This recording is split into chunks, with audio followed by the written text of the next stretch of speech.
Ram also don't have to jump to make you feel like, oh, Ram don't have to do these things, but Ram does it and does it phenomenal. You know, everything about the character is phenomenal. Are you some scrub who can't handle plus frames? Do you cry every night at the thought of Happy Chaos shooting you full screen? Do you think Wouse loused, even though louse just Faust? Well, do I have the offer for you? Tell him, Lord Knight. What? Subscribe to the Beast Coast FGC channel today.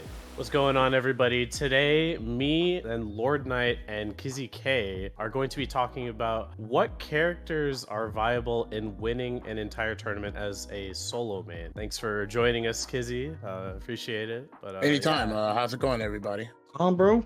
It's good. I mean, it's been a while since we sat down and talked about things like this, right? No, yeah, for sure, dude. I've been wanting to pick your mind about stuff like this because you play like a lot of different characters, so I feel like you have like a lot of good perspective on character strengths in Strive in general. So yeah, I think personally like there's only a few characters that you can really solo main and win like whole tournaments, but I don't know. What do you think, Kizzie? I think there is a few. Also, I do feel like there are some candidates that have a really high potential too, but it matters really based off a lot of luck and a lot of situations versus certain characters. But in terms of by themselves solo, yes, we have only a few, and I think that is going to be the solidifying factor of like these characters, right? Like we've been seeing the game develop, and we see kind of like where it's ending its development now. So it's very easy to clear cut. There's going to be a couple of candidates that could do it by themselves. No, yeah. I think personally, it kind of comes down to matchup spreads usually, but I also think like a strike throw character, for example, right, where you have to like maybe interact with the opponent more in ways where you have to like read their defense and stuff like that. I feel like it's like a little bit harder to win that way consistently versus like maybe if you played like Ram or Leo or Happy Chaos or something. Like they have a lot more ways to like just run their offense and like not interact with the opponents like as many defensive options enough. Like so when Soul came out, obviously he was a god, but actually like I feel like Soul didn't win as much stuff as people give him credit for, but I really do think like a huge indicator of like a character's like tournament winning viability is just like how stable they can get to their win condition, and like how, you know, like the less like you could have to like make decisions like on offense or and what have you, like with characters like I mentioned before. Zato's another really good example. I feel like the more stable like you can be just like playing the field. Yeah, you know, believe it or not, Zato is an interesting character, and Soul is an interesting character too. I feel like Soul, I look at Soul as one of those characters that, because the environment that we were in, we couldn't really showcase how really strong he actually really was. But I do think when he first came out, he was one of the characters that definitely was, you know, this character was running the tournament, you know, I feel like at a certain degree. But unfortunately, due to the environment, you know, with the updates with PlayStation, when they reduced the input delay and things like that, made some of his aspects a little bit more stronger, the reduce of the input legacy from the PlayStation. But I do feel like that character has an interesting life because he's one of the few characters I feel like that changed drastically, and it's a pretty interesting topic now.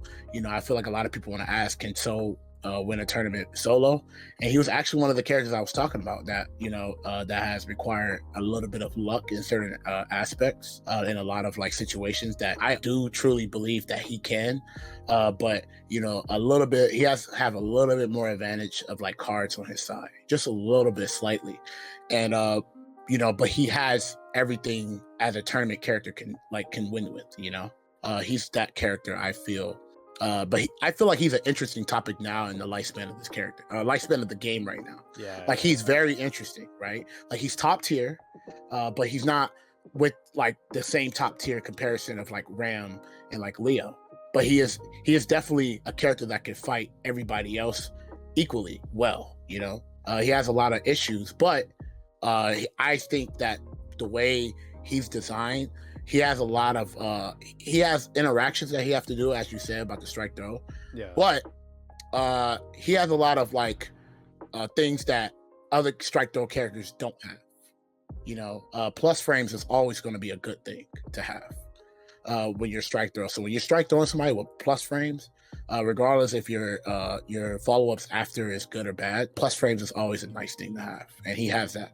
So he has a bit of a chance to win, like most of the strong characters. No, yeah, for sure. And his damage is so high. And I Mm-hmm. also think like that's another really good indicator of like what makes like a strong character in this game, consistently getting like that high damage.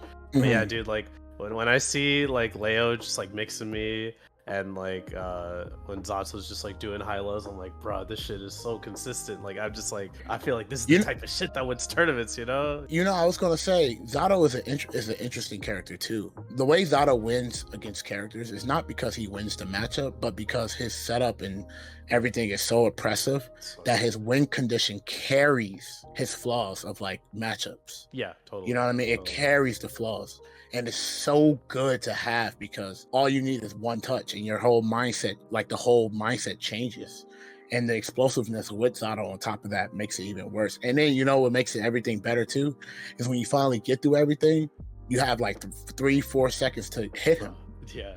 And that's all like good things. But if you notice the things I'm talking about, it's not about nothing was matchup based. It was all like character flaws and weaknesses that he don't really have that much in terms of like repercussion of doing something wrong outside of hitting him, and he don't have anything to like fight back with. But you know, if you one burst can knock you full screen, you know, and one touch can lead into a loop. So it's like both directions can snowball very easily, you know? Yeah, for sure. So he's an interesting character. And I'm looking forward to talking more about characters, how you guys feel also about what characters do you guys think can solo win a tournament? And why can they solo win a tournament? Yeah, so like probably the biggest thing for me is like, because I think same way as you, like there's like 2 degrees of top tier. There's like an S and an S minus. I know some people disagree, but like there's some characters, you know, like your Ram, Happy Chaos, Leo of the world, where like they have very clear win conditions, easy, consistent access to them. In the case of like Ram and HC, like these characters, they have strike throw, but their strike throw is like different. It's like just mega weighted in their favor. It's not like the traditional like, oh well, I have to, you know, go for the throw and it is a risk. Like in their case, it's not very much of a risk just because of the way they're often set up, right? So the seeing like characters like that win is not a surprise because that wins in just all games, right? Like that group always wins. So the S minus characters are the ones that are more interesting to me, I think, because when that happens, it's what Kizzie says, a combination of this a little luck, you know, like running into the right characters and just pushing the thing that they're really good at on that day the best way possible. I really like how you talked about Zato, because Zato always has those flaws in all Guilty Gear games, but sometimes he is very top tier, and sometimes he is not very top tier at all. And all the Zato players break the law in real life, and they go underground. You don't see them until the next patch, right? So I find those characters much more interesting to look at as far as tournaments. I think they all can do it too. Yeah. Yes. For sure. Balance is pretty good. Yeah. This game's balance is like pretty It's like 8 characters. Well, you know what's interesting about the balance in this game is like it's balanced in a way where when you look at it in like a broader audience, there's only going to be a certain common characters that will always be consistent at it. So like it's balanced in a way where you can pick these characters and do these things, but the cards that you have versus a lot of other characters, you just don't have a lot of like, you know, combinations and combos that you can run. But I do feel like one of the biggest cards that will always help every character in this game is the damage card. Yeah, true. For sure. Yeah. So it's balanced in that regard, as if we all have that card, you know? But obviously some characters have it easier than others. So some characters have like the damage card with like damage buffs. But I think that balance in that direction is not really great as a whole, even though it bluntly is balanced, like anybody can do it. But I think it's the way you handle that is pretty wrong, because now the characters that, you know, are well-rounded perfectly to the point where every situation is good and every situation is the same reward. And you know, it becomes very straightforward of like these are the characters that does it. But then it's the tier afterwards that's pretty interesting of how they get their damage, and it's like, that's, you know, that's cool. Yeah. And like you're kind of like okay with that to a certain degree. You're like, this is fine, and things like that. And it doesn't become fine with the S after the F above the S minus tier, because now the S tiers, they're just like how they do it is just so effective all the time. You know, there's never a bad time. There's always a good time. You know, Ram don't even have to throw you one time to make you feel oppressed. Ram could also throw you and make you feel oppressed. Ram also don't have to jump to make you feel like, oh, you know, it's like Ram don't have to do these things, but Ram does it and does it phenomenal. You know, everything about the character is phenomenal. Leo is a prime example as well. Happy Chaos is right there too, but you know, I think Happy Chaos is a very interesting topic as well, because you know how Happy Chaos is set with them. But yeah, Happy Chaos also, you know, any conversion is the best scenario. You know, it's never a worst case scenario with those characters. Yeah, for sure. Those characters, they're just a little step above like the characters above them.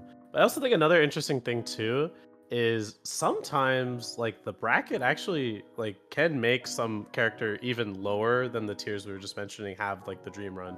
I always think about XYZZY's Evo online run in Evo Japan. He won the Evo Japan, which like nobody expected because he plays Axel, which is like I think a very flawed character to solo main in tournament, in my opinion. But like I remember going through the bracket and seeing who he ran into, and he just like kept getting like good matches. Like he fought Nago a bunch, he fought like Potemkin at some point, fought like Gold Lewis. I'm just like, damn dude, this dude got like the most amazing bracket of all time. And then he had like one match, or I think he fought like Bombabon. I was like, all right, finally this is like a matchup for sure. It's like not like super Axel favored, so like let's see if he does it. And he pulled it out because you know he's an Axel specialist, right? And then he played Daru Ino. I think Axel Ino is like pretty good for Axel as well. So at the time, like, you could just at the have time, like the dream matchup, you know? Yeah, at the time, I would feel like Eno was a bit slower, so it was very easy for Axel to kind of like tame Eno. And yeah, exactly. Imagine you feeling so good and you fight one matchup that is hard for you. You have so much confidence, like you have so much morale that you could like go by. So like even if it's like a bad matchup, it's like, okay, it's just one. I can just put all of my energy, my time, like everything like this. And again, when you're having a good day already, that eventually works out too. But if we could reset and be like, if he played 10 soul players and one Nago, eventually one of those soul players will have more of a chance to beat him because of how much weight that you have to put in trying to overcome these like obstacles and things like that. So his run is actually pretty interesting.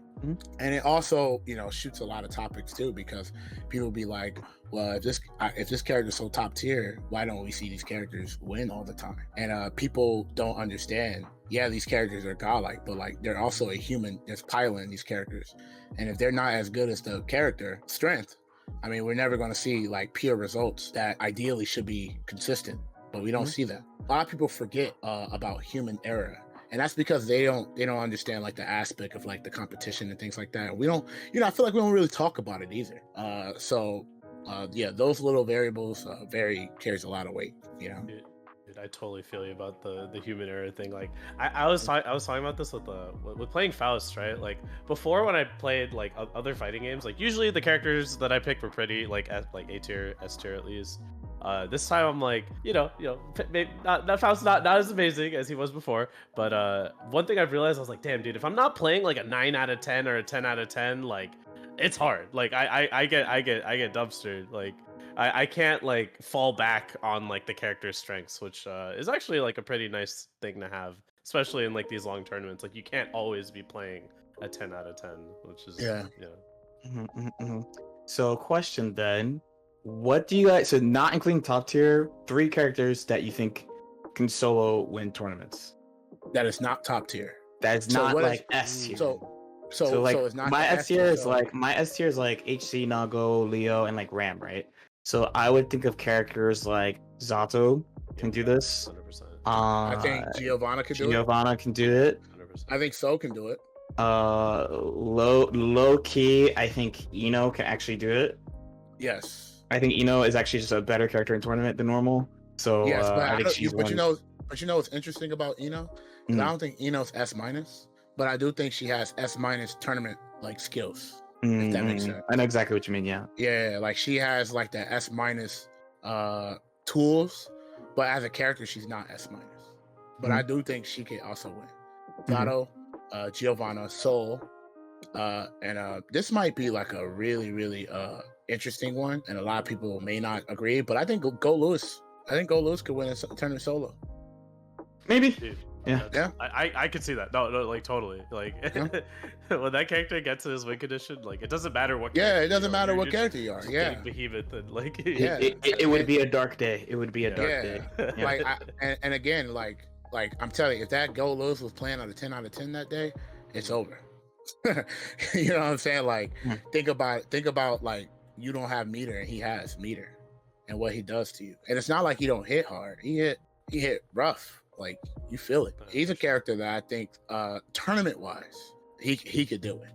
You know, I don't know, like, yeah, he could beat Happy Chaos, but you know what's crazy? I've watched Nago players beat Happy Chaos in tournament too, where it all mattered. So and Go Lewis actually just have a little bit more mobility options in the air that can throw off a lot of characters. No, for sure. I could see it. I can also see Chip winning a major too. I know a lot of people downplay Chip right now, but I think he's like really good still. And I easily think he could like solo win like a major personally. I think Chip actually could solo main win a tournament for many reasons. I've been actually playing him lately. And I've been feeling, man, there's some situations where if you just get it, it doesn't matter who you are. And that's really, 6K, you know, it's a 50-50. It's a coin flip afterwards. And believe it or not, he's one of the few characters that actually build a lot of risk gauge. And I think a character that could build risk gauge in tournament and could like cash out very effectively is very good. Do you think Kai can solo win a major? No, I don't think so. You heard it here first. I gotta agree though. He's Ram's gonna appear, and Ram's gonna appear. You know who else is gonna appear too? If a Faust have a good day, he's gonna have a That's hard. true. I like that matchup. That's why I say if Faust have a good day, that's the thing about Kai. Is Kai loses to a lot of like non-popular characters, but those characters do well in tournament. Yeah, Axel also. And yes, Axel, you know, Faust, Ram, you know, he also has a hard time with Soul. You know what I mean? Like that, those four characters, and Giovanna can give him a run for his money too. Those characters all give him a hard time. They're not very popular, but they're there. Yeah. And they're there in tournament, and they get far. You know, it's like a Faust may be like the rare case, but the other characters I named, they get far in tournament. And I feel like those characters would give him a hard time winning. So yeah, I don't think I can do it. I think that's I don't got nothing else. Yeah, I got nothing else. Yeah. All right, let us know what y'all think. As usual, if you have any questions or comments, definitely feel free to leave them in the comment section below. Like and subscribe if you guys feel like it, and we'll see y'all next time. Peace out.